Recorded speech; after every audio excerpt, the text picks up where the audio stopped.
absolument. L'expérience que nous avons à Savoie-Technolac est déjà ancienne, un quart de siècle. Et sur cette période, plus de 600 entreprises ont défilé sur le site de Savoie-Technolac. Il faut savoir que 80% sont issus de la création.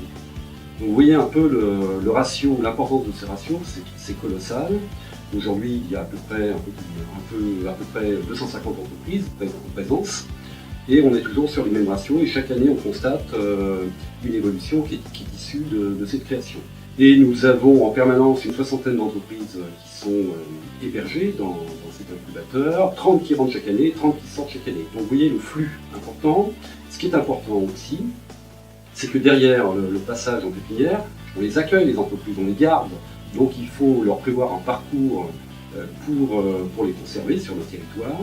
C'est à quoi on s'attache, et donc ça donne lieu à la construction de bâtiments, à une offre complètement taillée sur mesure, et à évidemment une politique d'accompagnement des entreprises dans leur développement. Pour un emploi créé dans une start-up, là, dans la pépinière, dans l'année, pour les autres entreprises qui sont passées par la pépinière, il y a 2 emplois créés, 2 emplois nouveaux. Alors la Savoie est un beau pays, peut-être qu'on ne s'en rappelle pas assez, mais c'est un pays qui séduit beaucoup, qui a une excellente image. C'est vrai, lié à la neige, mais pas seulement, il y a une histoire. Et récemment, par exemple, on sait que l'INSEC a racheté l'école de commerce pour s'approprier l'image de la Savoie, comme elle s'est appropriée l'image de Monaco. Donc pour les entreprises, il faut leur proposer une offre d'accueil et d'accompagnement qui soit à la hauteur de leurs attentes.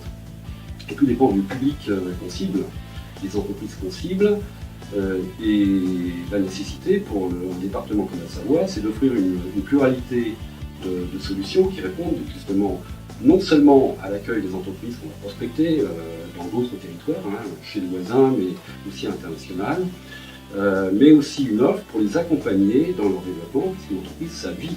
Et cette offre, elle est riche et complexe.